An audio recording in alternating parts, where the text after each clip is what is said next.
Laurie Huston's News for the Heart is dedicated to helping you give a voice to your own soul. Our hearts have the power to free us from pain and the struggles that keep us from awakening to our true essence. Join Laurie now as we delve into our heart and soul to find the path that will open us to the possibilities and lead us to the life we love to live. And good afternoon. This is News for the Heart. And today, well, it's the beginning or second week, or second Tuesday of the month, and I have my awesome co-host Tracy McBurney with me. We've been doing a little bit of work before we started, so some of us might be tired. Hopefully not too tired. So besides the fact that we just came out of the solar eclipse that we are going to talk a little bit about, because that's kind of important. And I think a lot of people might be feeling the impact of it. And we're going to talk about some defense mechanisms. That should be interesting as well. So, Trace, welcome to the show. Thanks, Laurie. Oh boy. Yeah, it's been an interesting couple of weeks. Oh.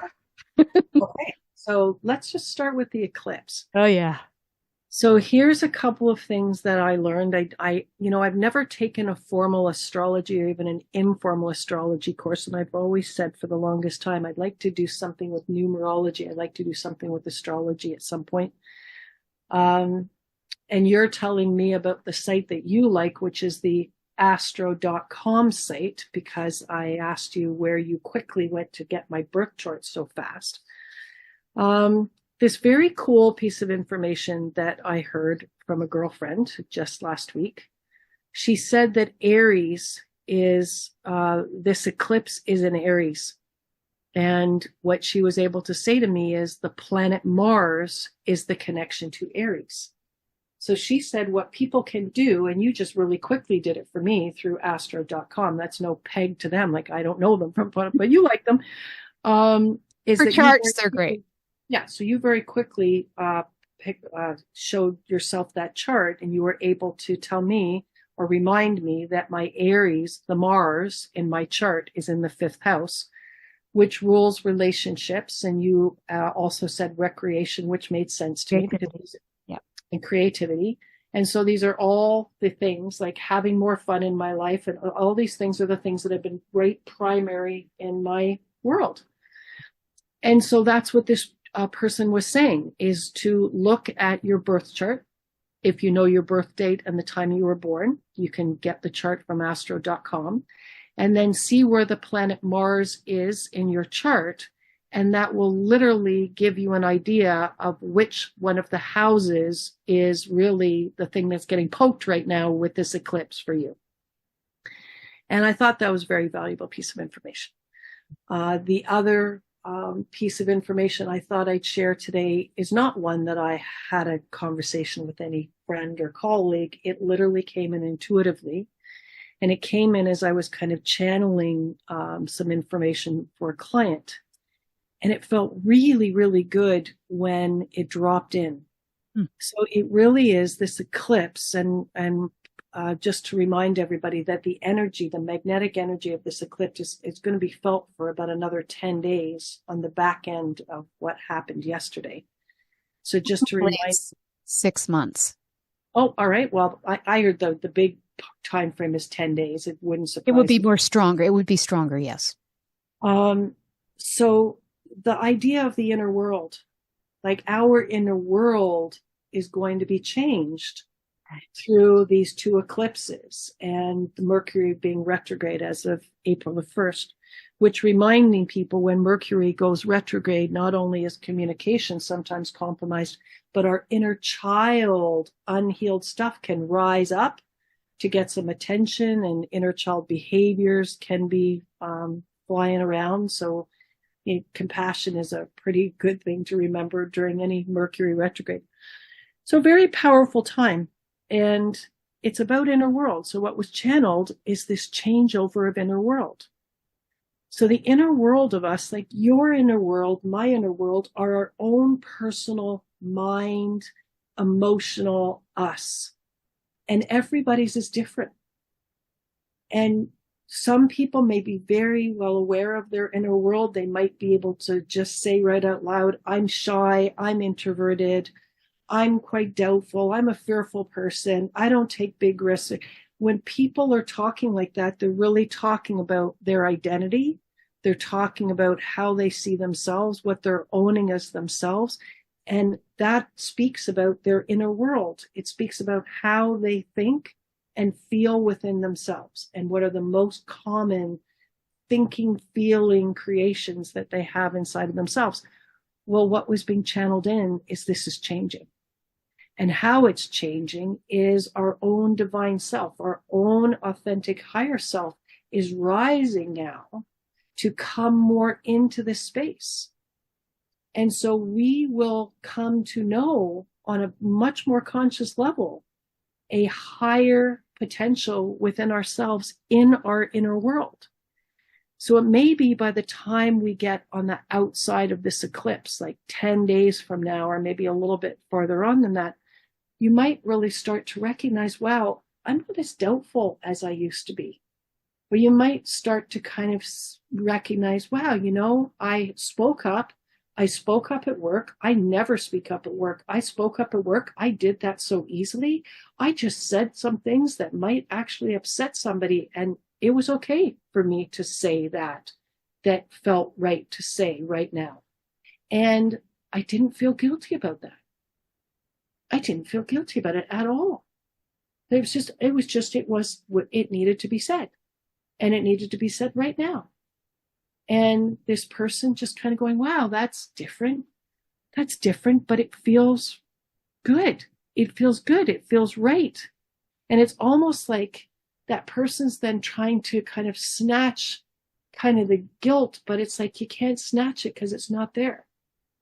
You can't snatch the doubt or the insecurity because it's just not there. But you can kind of remember that's the way it was, but it's just not there. And you're just going, wow. And so that's what I was being told. And it was very interesting. The channel piece was specifically to a female client. And what was being brought forward was that she was going through a difficult, challenging moment in her life, just as this first eclipse was coming to a head. And it was all purposeful to get her to a place where she could receive something that she'd never known, which was peace. Internal, inner peace. Where she would be able to feel that from within her, something that she'd never felt, not once in her life. And yet she was now going to be experiencing herself as a woman of 50 some odd years old who's actually feeling peaceful inside of herself. So even though she was a Jewish woman, so even though all this stuff is going on with Hamas and all this stuff is going on in Israel, she is feeling peaceful. And she is sleeping in peace. Wow. And she's resting more in peace. And she's feeling more peaceful inside of herself. Even though all this stuff in the outer environment is where it is. It was very interesting to channel that piece of information and to be told that that is one of the things that's happening for all of us, is a change in our inner world, which is a change in our identity. Right. And we don't get there. We don't get to a change in our identity without cooperation from gut brain. Gut brain is the portion of our brain. So the enteric brain, that's the fancy word for gut brain, is the portion of the brain. And this was one of the things that I learned in the M-braining book that you and I got involved with all those years ago. And so the primary function of that gut brain would be two things. It'd be survival, and it would also be a protection of identity. So how we have identified ourselves.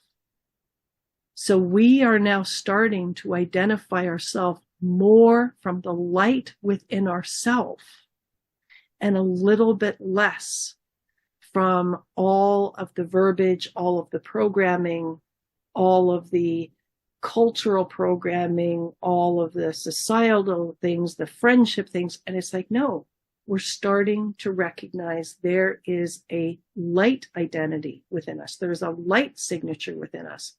And we're starting to get a taste or an understanding of what that is with no separation, with no need to do a prayer to kind of get ourselves balanced, to come down into a place, to purposely connect to this place within ourselves. It's like it's rising to just be with us, to be one with us. And this process is going to continue. Right. But that's, and it will just continue and continue. We'll call that an ascension process. And we're in an ascension cycle now. And there's nothing we're going to be able to do to stop that. So it's kind of what Bruce Lipton in his lovely course, the first 27 minutes of his first class, which was Inner Evolution on the Gaia platform. I think it's Gaia.com. And I was listening to the 27-minute class, and it was a beautiful class. He was talking about the caterpillar, and he was talking about, looking under a microscope at the caterpillar coming into the cocoon, and how the caterpillar in the cocoon, after it gets really greedy, eating all the leaves that it could possibly eat to give it all the energy it needed to make the cocoon and to be in that cocoon, to dissolve away, to then be created into something else. And it was Bruce Lipton that talked about that very idea of the caterpillar in the cocoon dissolving into goo, and all these cells and all this foundational caterpillar dissolving into goo, and you're just watching it under a microscope. And then he literally is talking about these new cells that are forming at the bottom of the cocoon. And where did they come from? And where did these new cells come from? And what are they building into? And he literally says, this is what's going on for humanity now. This is his description of the ascension cycle. And just to get that intuitive understanding of that changeover, that partial changeover of our inner self, it just felt like some of the caterpillar of us in consciousness and in mind thinking giving way to something building from those cells, rising up to join. And I liked also the feeling of seamlessness, the seamless changeover, where it's like the old way that we were is just dissolving away, like almost like a cloud just getting lesser and lesser and lesser until it's not there. Well, the truth of us just comes in, like gently just comes in to take the space. And what do they say? Nature abhors a vacuum. So it's like this is leaving. And this could not have happened if we had not been given some really cool work to our gut brain. Because this is a change in identity. And it's kind of a seamless change. So it just feels like there's a little bit of a mysticism that's happening right now in all of what's going on. Right. But this was delicious. It was like to maybe have people start to recognize, wow, my inner world is a little quieter. It's a little quieter. It's a little less critical of myself, a little less critical of everybody, a little less judgmental. And like my inner world has changed. I've changed. And the change was just so soft and so gentle and so seamless that I didn't even recognize that change was happening. Mm. And it feels so secure, and it feels so safe, and it feels so good that this isn't change. This is change. This isn't change. This isn't the change that I was programmed for. What kind of change is this? It's just seamless and delicious and beautiful and secure. And I feel held and yeah. A new change, a new way to change. I was doing prayers about this several months ago. recognizing, one of the reasons that most of us have such a problem with change is because of how change is programmed. Mm. And what if change could be easy? I didn't use the word seamless, but what if change could be seamless? Mm. What if it could be seamless? What if it could just feel safe? Safe and secure, seamless, delicious, effortless. Because that's what this felt like. The mysticism of this. So anyway, it's just to say this out loud and to just have people kind of be in the concept of that and then just kind of engage with themselves. And because everybody knows themselves. They know how they think. They know what their habits are. They know what their good habits are, their poor habits are, their addiction. Like, people know. Right. And so for them to just take a check-in of their inner world and kind of go, how has it changed? How have I changed? And what have I changed into? More of me. More of the truth of me. That's what I've changed into. More of the truth of me. Yeah. From what I know of astrology, and I'm not by any means proficient, but the solar, because when we do a lot of our charts, when we look up our astrology for our horoscope for the day, it's the solar horoscope. It's just where our sun is, and the sun is all about personality. It's not necessarily that deep. The moon, so when we have a lunar eclipse, it's more about emotions. And again, depending on where it is. So Aries is all about leadership. They can sometimes be a little bit stubborn, not as much as a Taurus, but there's a little bit of overlap when they get so close together. But that's what it is. Like, if Mars, looking where Mars is in your chart, which house it is, but Mars is all either about anger or passion, and the two of them are so closely related that if we're not being consciously aware, it can highlight the fears or it can highlight the passion aspect. So I think the change that this is supposed to be a very illuminating year. And I think there's going to be a lot of stuff that happens this year, but it makes a lot of sense that the solar eclipse is bringing in the change that you're talking about, because it's all about the personality. It's all about what we shine to the world, and knowing that the sun has been very, very, very active. Sometimes the activity of the sun impacts us in a way that hasn't been helpful in the past, but now it is. It's whatever, even the activity of the solar flares and stuff, it's actually helping us right now. So everything is coming together. It's like the universe is conspiring to assist us. So I think that's where all of this is coming from, which is amazing. But yeah.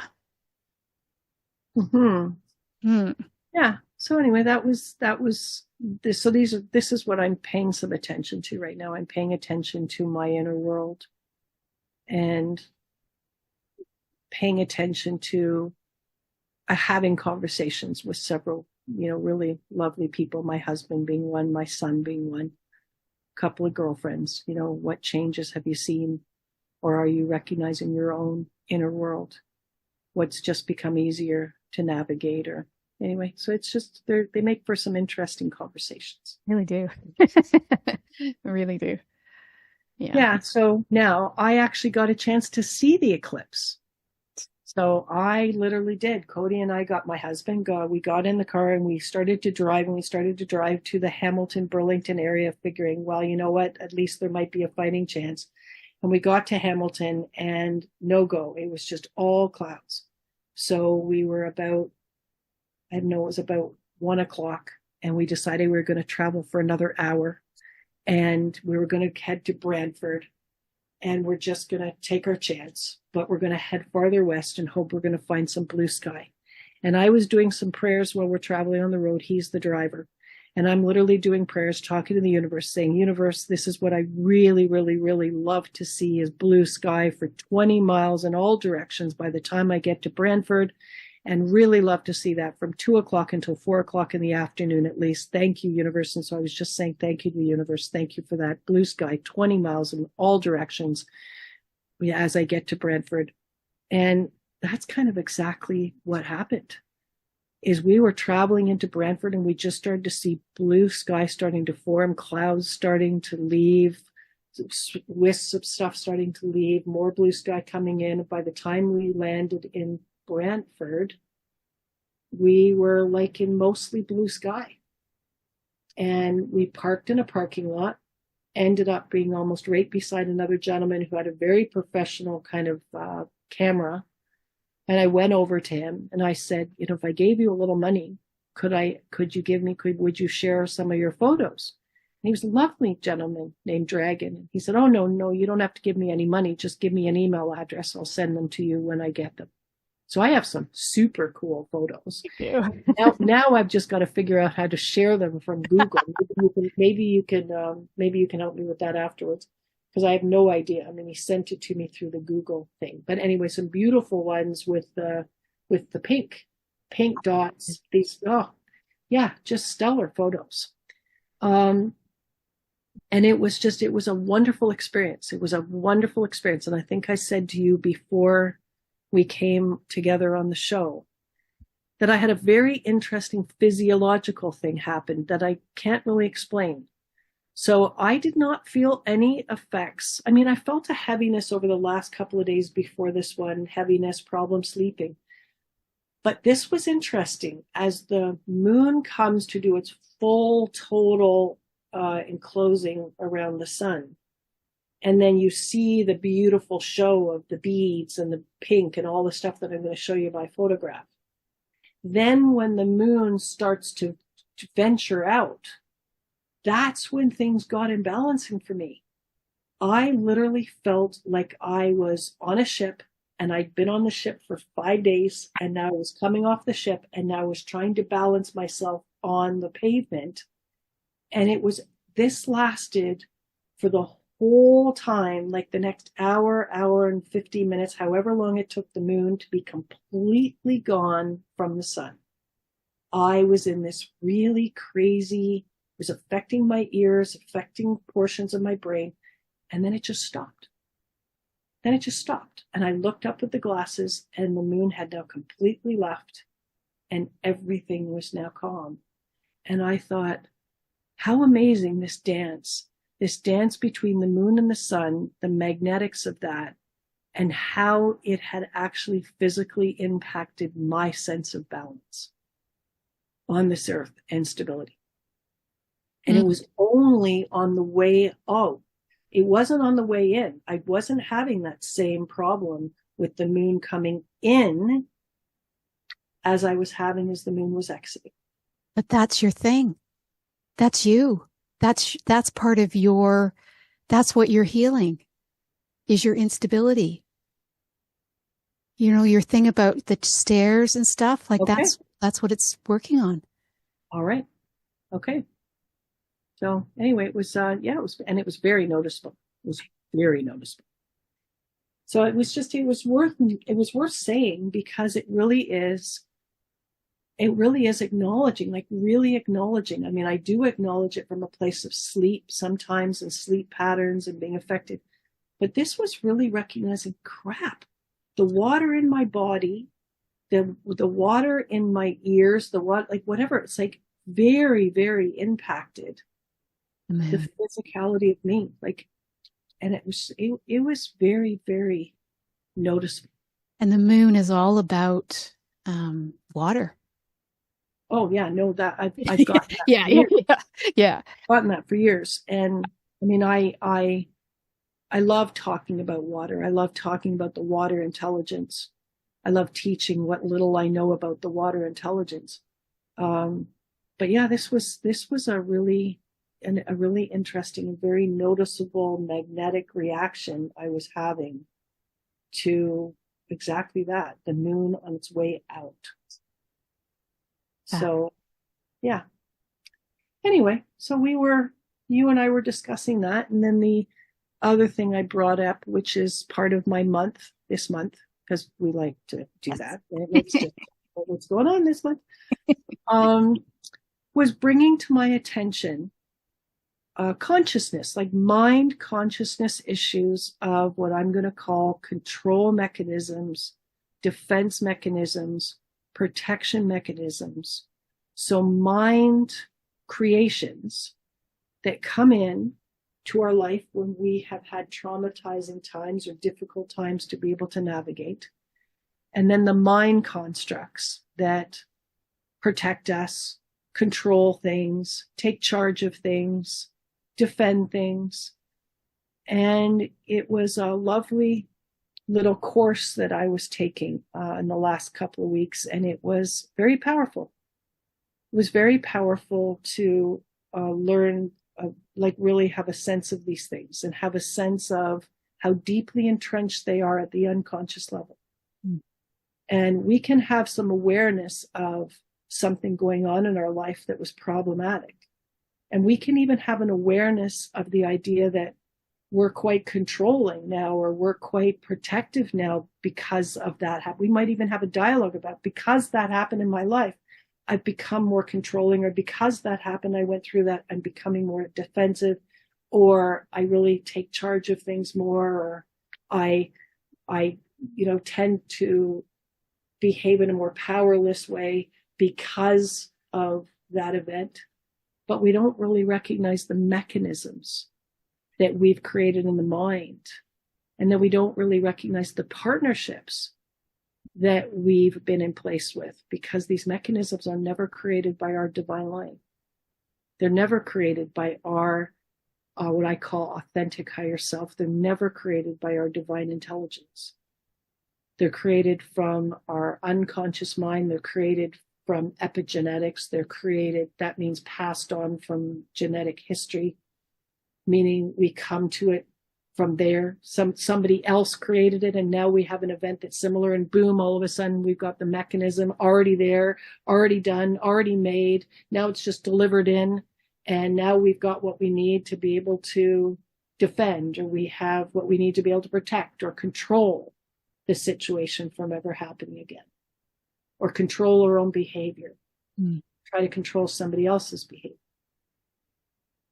It was very interesting to recognize that when we find these things, you just don't, pull them out. You just don't extract them like a tick from the skin.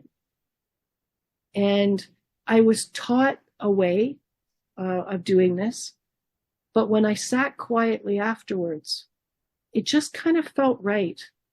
It kind of felt right, to get our own divine intelligence involved, to get our own authentic higher self involved. And then the word wasn't healing. Ultimately, healing would happen. The word was holding. Holding. My desire to let that experience back in history be divinely held. And then divinely helped, and divinely informed, and divinely healed. But it started with the holding.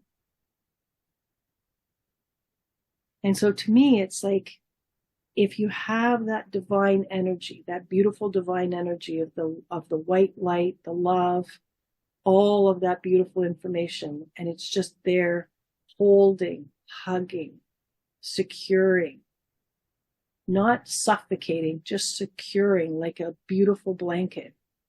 Well, where are the open doors? Where are the open doors? Because that information goes into the open doors. Never controlling, just where there's openness. Then there's a receiving in of whatever the light frequencies are that are needed, that would be the perfect balancing light frequencies. The love in a way that it could be received. The information in a way that elevates the consciousness. Expands out how something could be seen. And all done so beautifully and deliciously just by that desire to say, yes, I choose to allow me to be held, divinely held. Right there. Right there in that moment where it all went wrong. Allowing myself to be divinely held right there in that moment just before it all went wrong.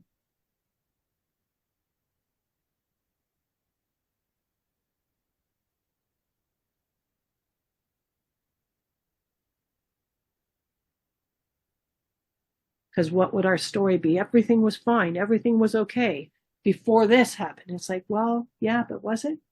Yeah. Was it? Were you everything that you could be? Were you everything that you could be before that happened? And maybe that happened for a reason.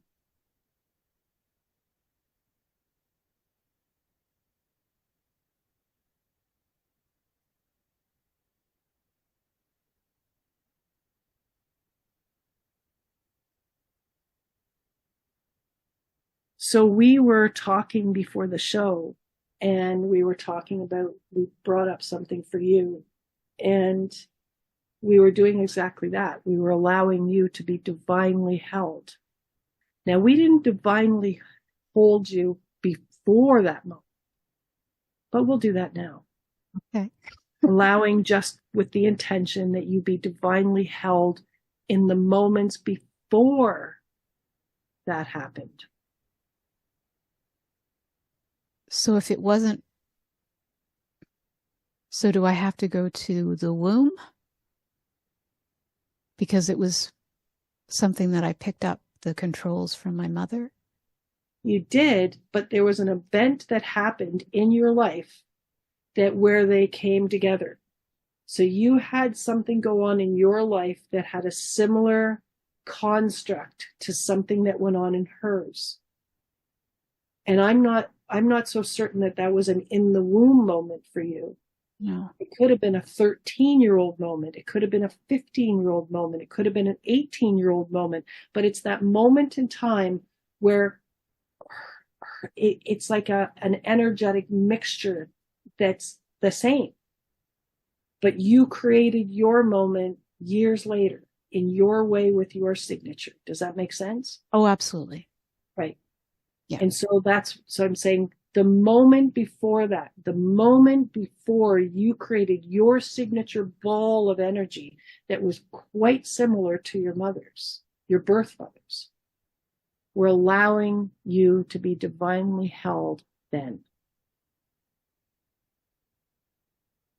And divinely held after. So before, during, and after. Do you get a sense of the date? Like, I could see my father's death being part of it, and that was at 13. Well, isn't it interesting that I said 13? Yeah. 13. Because everything happened in 13. Got my period, got my first kiss, lost my dad. First lots. Very deep loss. Yeah. I never felt the same after. I never felt supported after. So yes, that is the moment. Okay. So we want to go before it. We want to be divinely held before it. When everything might have felt okay. Just blissfully unaware. Okay. Well, we're going there. We're divinely held before it. And then we're divinely holding you in it as you're experiencing it, and divinely holding you after you experience the trauma, you experience the tragedy, you experience the moment, you experience the loss, you experience the unexpected. 18 was also significant. Painful. Yes. Kind of just dug it in. And that could have been a repeating pattern. Already. So it could literally be a repeating pattern. And if you went into Greg Braden's fractal time calculator, this would be a very interesting thing to do. So on his site, Greg Braden, that's Greg with 2 G's, Gregg, and then Braden, Braden, just for anybody that hasn't heard of him, .com. Super guy. Like, if you haven't heard of him, then please go there and just find out about him. He's incredible. But on his site, he still has something called the fractal time calculator. So you could literally put in the year of your 13th year. And you could push the button. So I believe if he's still doing it the way he did it previously at the beginning when he created it in 2010, he had 3 modes. And so then you'd push mode 1, and that would build the next time that you have the potential to have the same sort of elixir of an event, you could call it haunt you, that you would experience it again. And he wanted to create that whole fractal time calculator before 2012 because everybody was so upset about what was going to go on in 2012. And he put out a book in 2010 called Fractal Time. Yeah. And that book was really teaching us about these fractal time patterns, these repeating patterns in personal history, but also in history of the world, also in history of countries. Really, really amazing book.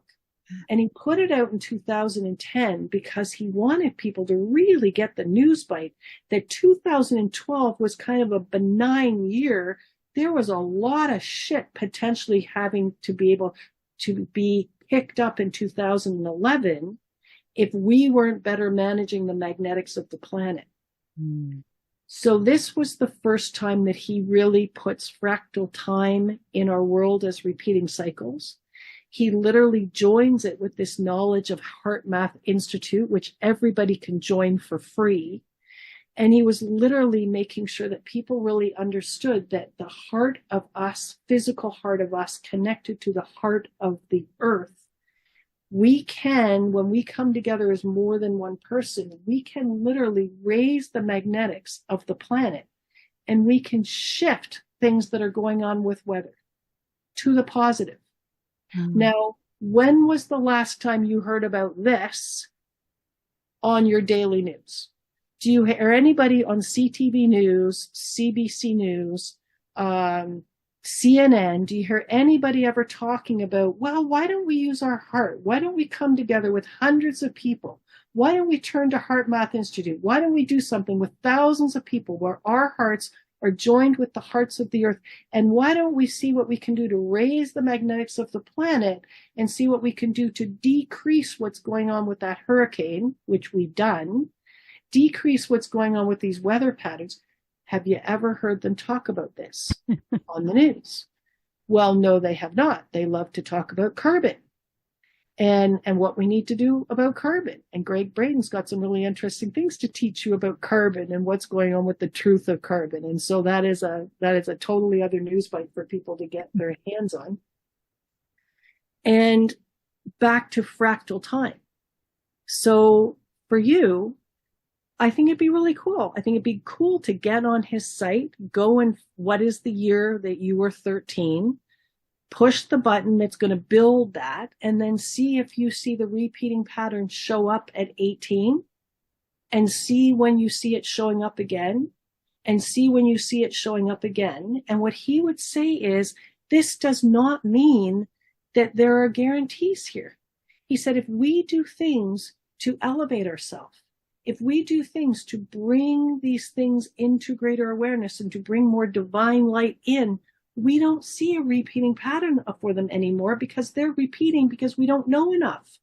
They're repeating because we need to bring more of us in to those places. So, by the way, we did see a repeating cycle in 2011 that he was working to help us to prevent, and that was nuclear disaster. So that was the year that we had the problem in Japan again.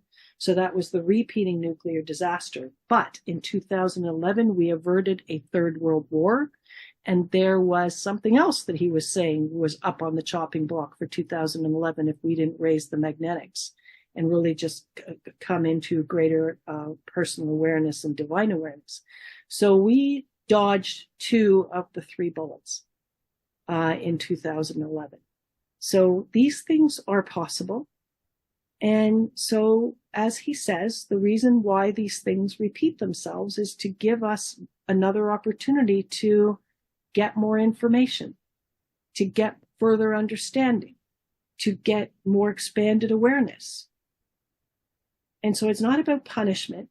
It's not about harming ourselves. It's that it's almost like we've almost like re-shocked ourselves or re-traumatized ourselves again and put ourselves into a repeating pattern because we don't know ourselves well enough and we haven't given ourself, the truth of ourself, more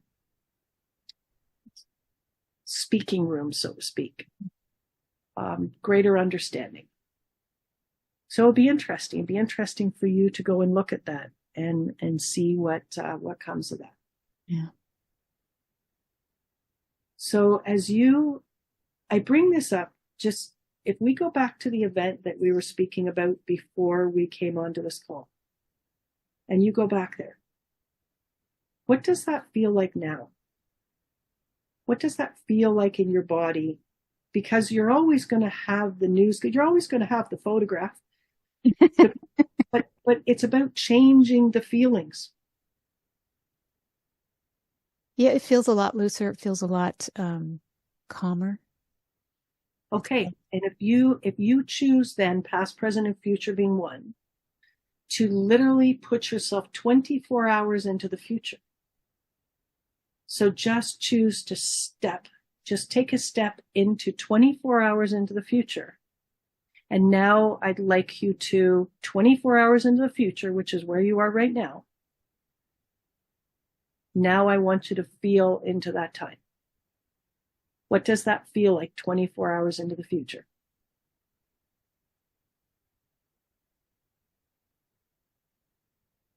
I'm getting something in my back, which is a common place where the energy kind of gets stuck. So Okay. feel something there. Okay. And what does that feel like 72 hours into the future? Oh, that pain is gone. Aha. And what does that feel like? So the pain's gone. What does it feel like in the body? 72 hours in the future, after you've let that divine hold you for all of this time, and hold that event, and hold it before it, and hold it after it. And what does that feel like? 72 hours in the future. It's a lot more open. And now we're going 1 week into the future. We're hopping 1 week into the future.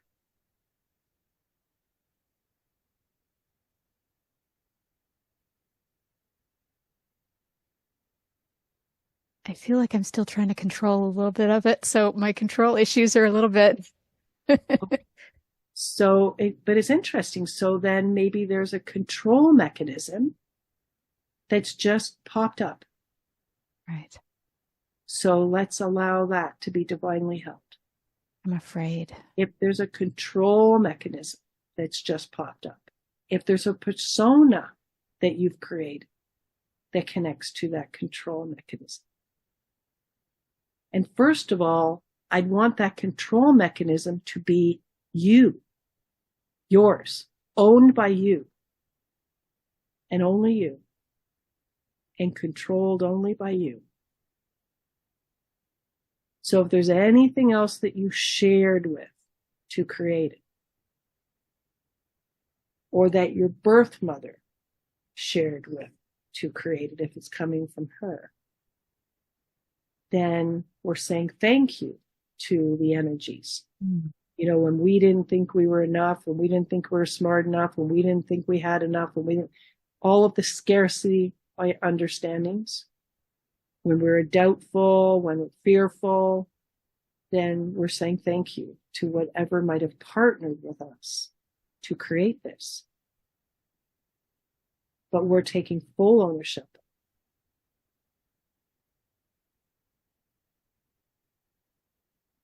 With thanks.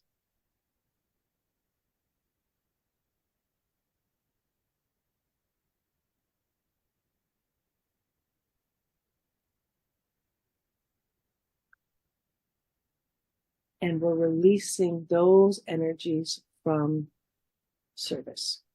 Mm. with our thanks and without prejudice. Job well done.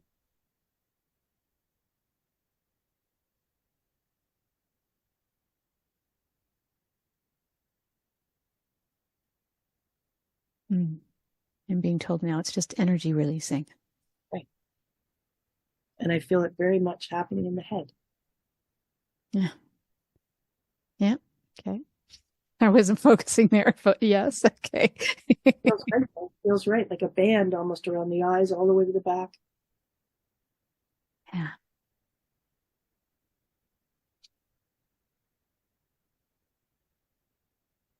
Not only was I not being heard, I also wasn't being seen. Right. Wasn't that interesting? And wasn't that just what we were talking about? You were in this dynamic of, Yes. you just kept not being heard. You're not hearing, you're not listening. Yes.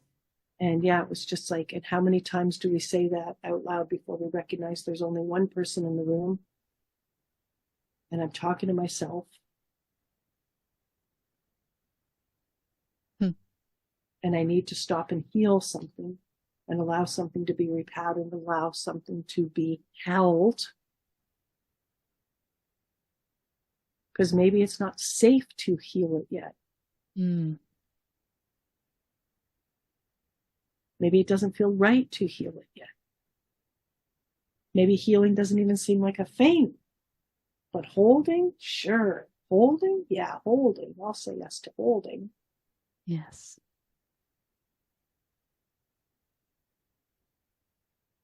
Definitely.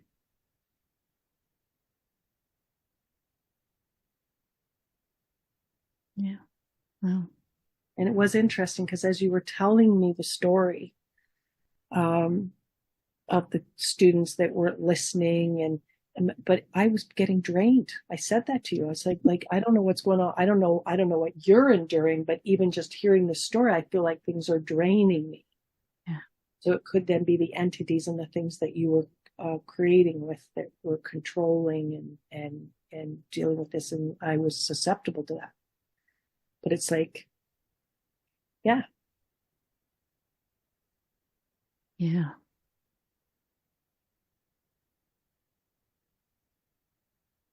And it is interesting because then you sit there as the person who's the friend, me on that call, the friend going, well, I really like to help, but I didn't sign up for being drained. And it would be the same thing as you. I'd really like to help the students, but I didn't sign up for being drained. I didn't sign up for like hours of my life.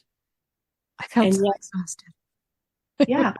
And yet, as we really investigated it, it's like, well, yeah, but you're following a pattern that came in from your birth mother, who then we look at came into a family as the only hearing child in a whole family of deaf people. Not just the family. She was in an entire school that they ran. But it started with a family, yes. And then it landed in a school, right? So first her little world of the family, everyone's deaf. Then her world got bigger in the school and everybody's deaf. Yeah. And we were talking about just the endless service, like just life being about just service, and that's it, just service. Just duty, obligation, service, others. Yeah. And no space. It felt like no space to think about what would make me happy, no space to think about what would be my life. It's almost like this isn't my life. Right. Yeah. Yeah. Yeah. So it was interesting. It was interesting for you to say that you felt drained. Yeah. I mean, I think it's more interesting that you felt the drain of my drain. But yeah, but I think it's all about all of it. Right. I felt whatever was going on in the dynamic of you and the students, but I also felt the control mechanism. I felt the control mechanism that was playing out. Yeah. Yeah. And the fact that it wasn't all created by you, and it wasn't all created by your birth mother. it's an interesting thing to talk about. It's like these mind constructs that aren't even just our mind. It's our mind then in some sort of a partnership with entities, extraterrestrial, whatever it is. And so it's like we think we're in charge. We think we're in control of that. Yeah. Until we take control back. Until we recognize, no, this is my defense mechanism. And I need to own it. And then I need to surrender it. But first I need to own it, and then I need to thank anything that helped to create it. Right. Ho'oponopono. Yeah, good thought.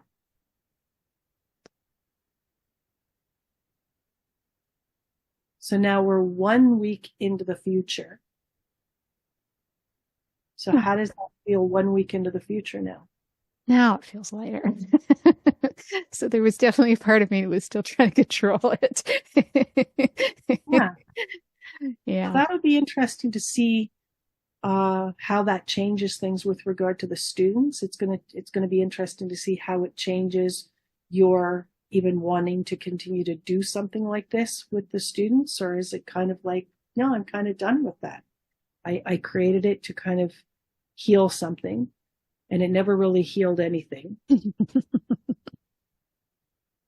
Yeah.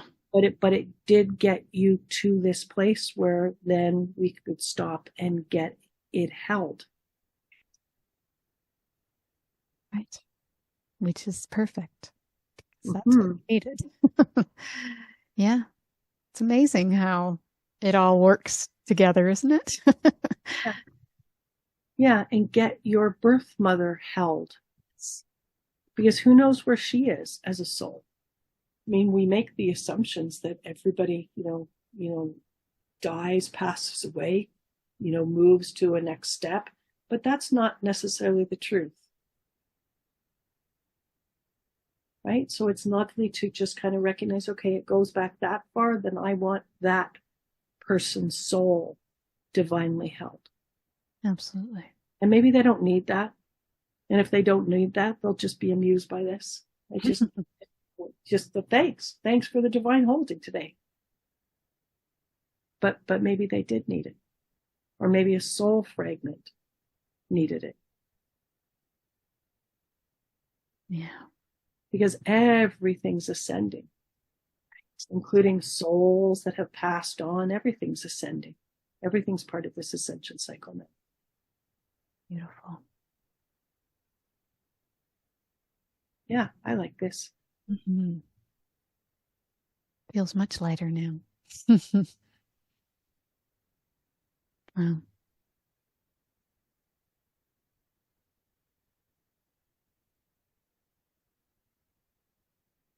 Yeah. Beautiful. Nice. Mm-hmm.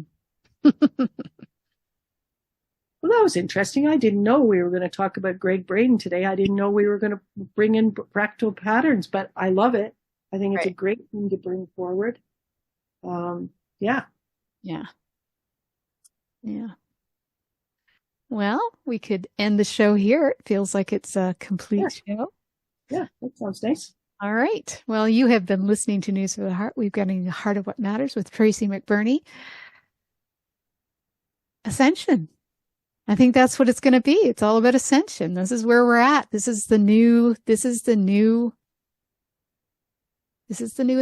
It was supposed to come in 2020, I believe. I believe that some things came to block that from happening, and now it's now.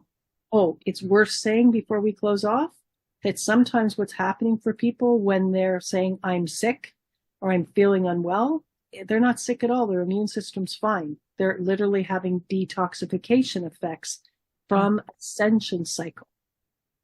So things are detoxing out and toxins are lifting, removing viruses, all that stuff. And really, so they're not feeling so well because things are moving quickly and maybe sometimes too quickly for them. And so then people mistake it because they never had this idea of an ascension cycle issue. So they think it's all immunity when the immune system's fine. And they're not really sick. They're just letting go of old virus and things from the system, and it passes very quickly. There you go, because that's very important. Because I think there's a lot of people that are going to experience that in the next 10 days.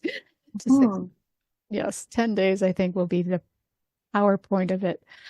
All right, well, we'll be back next month. Thanks, Tracy. Yeah. Bye.